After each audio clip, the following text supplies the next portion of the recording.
Hey guys, a very warm welcome back. We have had 3 weeks away and there are just 3 weeks left of our continuing exploration of European nationalism through the 19th into the 20th century. This week we are going to be turning our attention, amongst other things, to folklore, but we're not so much concerned with the stories that are being told in the context of folklore. We're perhaps a little bit more interested in who is telling the stories, who is gathering the stories, and what is the motivation behind the collection, the curation, and the presentation of folkloric stories within our period of study. And we're going to kick it off with one of our favourites, Hansel and Gretel.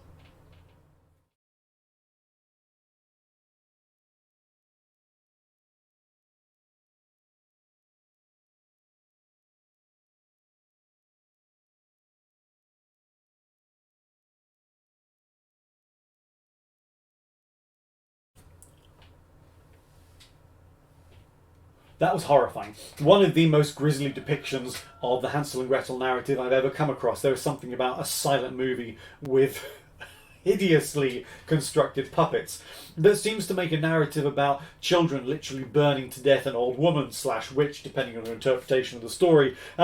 Just that little bit more gruesome than it needs to be. So, apologies if that's given you nightmares. It should do. You wouldn't be a rational thinking human being to watch that clip without then getting nightmares. So, again, apologies. Also, apologies if you were unfamiliar with how the story of Hansel and Gretel finishes, because that, in part, is a sort of a conclusion of the story. So, some spoilers in there if you hadn't come across Hansel and Gretel before. Yes, the witch gets it in the oven. Of course, that's not the only sort of conclusion to the story. We'll be picking apart the narrative during the course of the session, because there are some interesting themes that run through Hansel and Gretel, which are important for our understanding of arguably what the Grimms were trying to achieve by curating and collecting these collections. Whilst we talk about that, I'll be opening some Shining Fates cards. I've had them sat here in the centre for a little while, but we haven't done any videos for a few weeks, so they've just been sat here getting cold.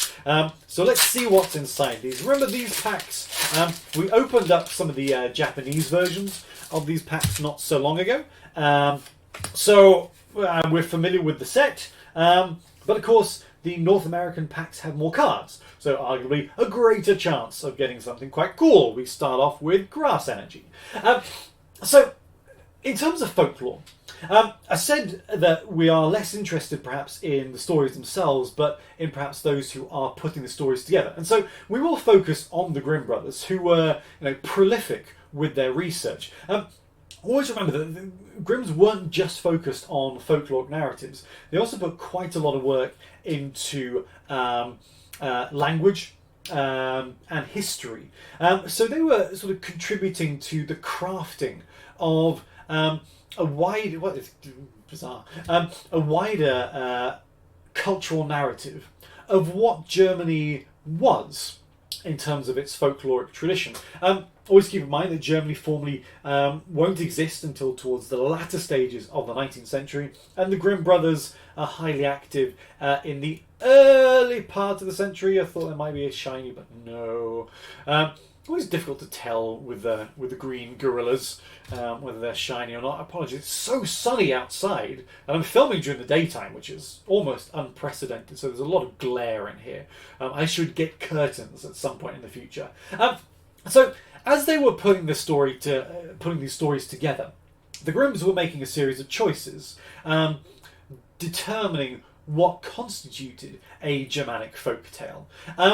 Now, there were some fairly fluid parameters placed around this, but what it essentially allowed them to do was set a template upon which a narrative of German cultural inheritance could be identified in lots of places beyond what was the aspired boundaries of what was going to be Germany, if all that makes sense. We were dealing with a lot of what is going to be in terms of the German chronology here. So it shaped, nice reverse in DD. Reverse hollow in DD, what have we got at the end?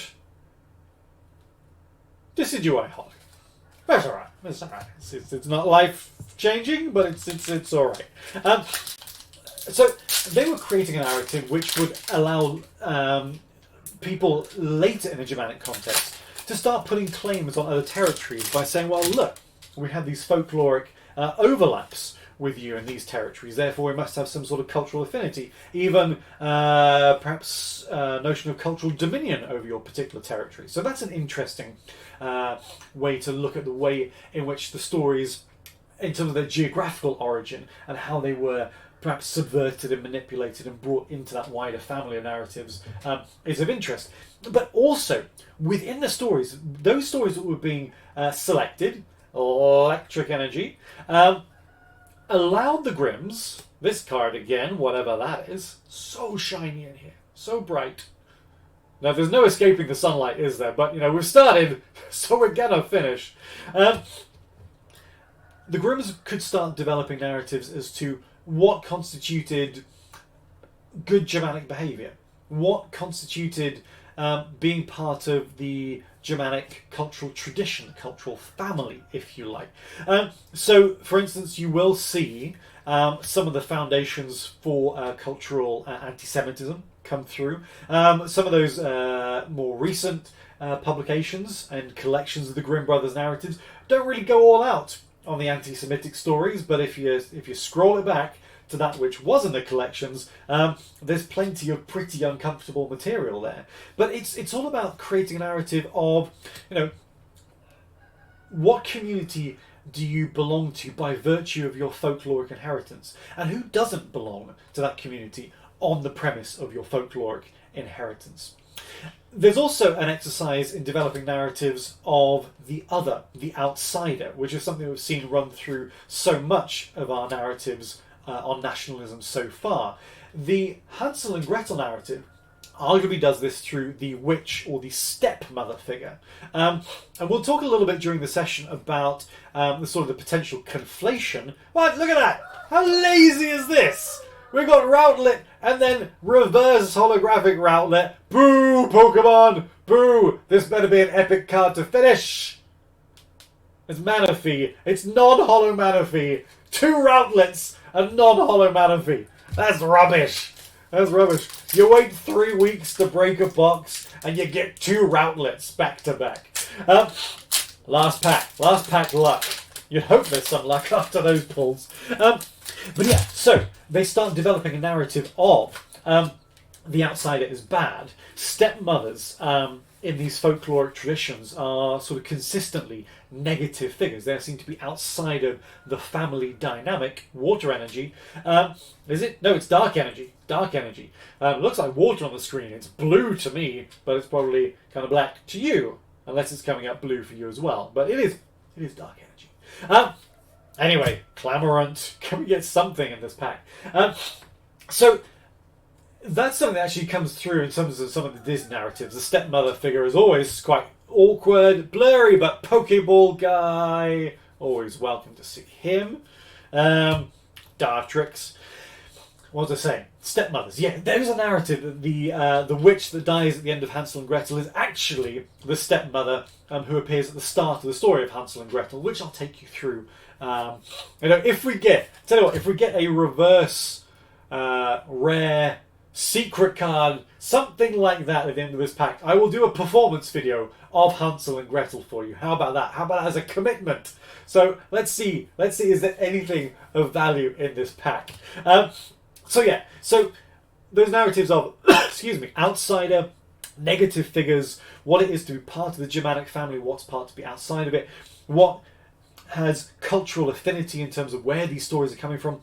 The Grimm brothers used their stories as a mechanism by which they could shape an idea of German identity and Germanic inheritance, which I think is a really interesting way to explore what's happening in the use of folklore routlet. That's 3 routlets now. 3 routlets. Oh, there we've got one. Okay. All right. That doesn't warrant a performance. But, No. Is it? No, it's not. It's just regular green. I was thinking if that was a shiny green, then we would be doing the performance based on that. But that's... Is it a shiny green? It's not shiny green, surely. Can't even tell. It doesn't have stars on it. I think it's just a regular green. But it's cool. But that's shiny. That's one. Pinkerton. Shiny Pinkerton. Alright. Not a complete bust. Better than 3 routlets. We'll take that. It's alright. Greenland's fine. And I don't necessarily have to perform Hansel and Gretel. But we have 2 weeks left of this module. So if we do have one of those crazy card pulls, I promise to you I will give a dramatic reading of Hansel and Gretel. And maybe bring in some creepy puppets to tell the story as well. But perhaps on that I will leave it.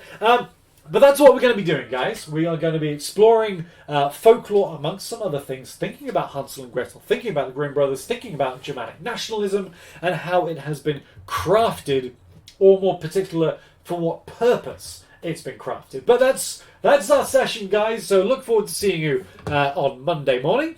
And we'll leave it there. Have a great weekend, guys. Good to be back. See you soon.